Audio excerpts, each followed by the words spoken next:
Hey, welcome back to the channel.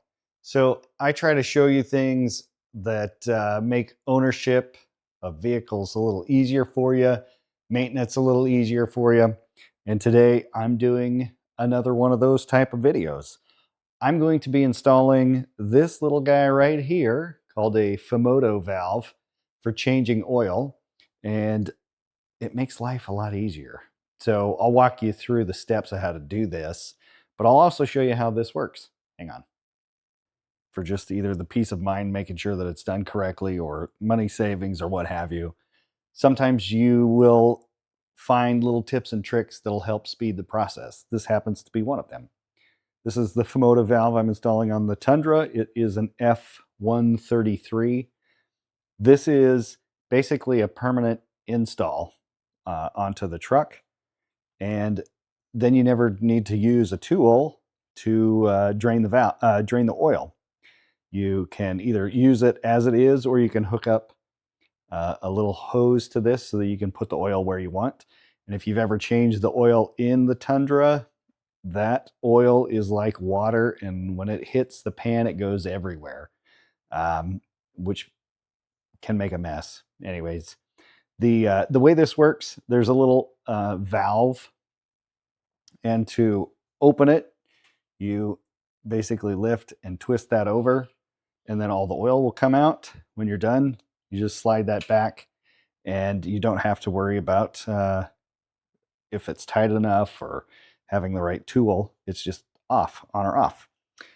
If you're concerned about this accidentally moving, Fumoto includes a lock, and you just clip it over that, and now you can't open it. You don't have to worry about it. So it's just a simple little locking mechanism, and that's it. So now let's get this in the truck and walk through some of those steps, which really is pretty easy. If you can remove the drain plug, you can put this one in. So stick around.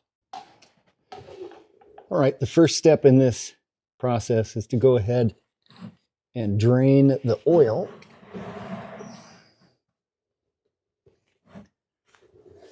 But be careful, because this stuff goes everywhere because it's so thin.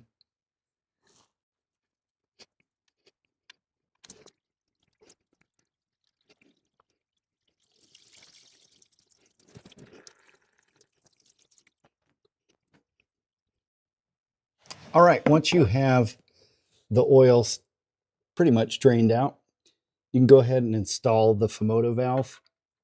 Now I've gone ahead and put a little thread locker on it, just because I want to make sure this doesn't loosen up or come out.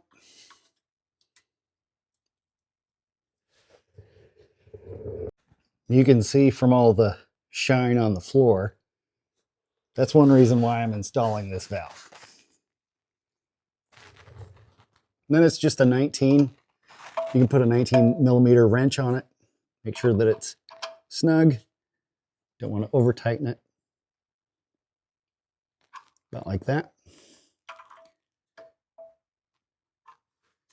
And then you're good. Now I'll clean that up and I'll be done. All right, one of the concerns is that the Fumoto valve will hang down too far and interfere or be easily torn off if you're off-roading. So here is kind of a look around.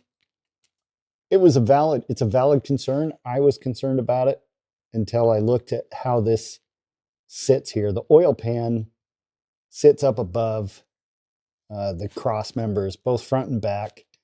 I have a diff drop on my truck as well that you can see right there, which sits down below the Fumoto valve itself.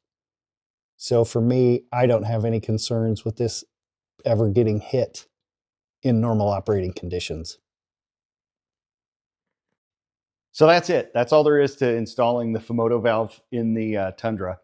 So Fumoto does make some other options. So if you're concerned about how low that valve actually sits, they do make some that have like a banjo style fitting. So you can get the valve in a more horizontal location instead of kind of tucked up next to the oil pan if you don't like the way this one sits. I also opted for the longer nipple so that I can hook the hose on and just put it wherever I feel comfortable draining the oil.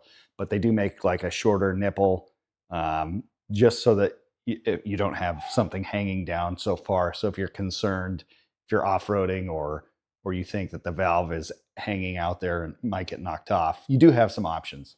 So again, thanks for watching. Let me know if you have questions.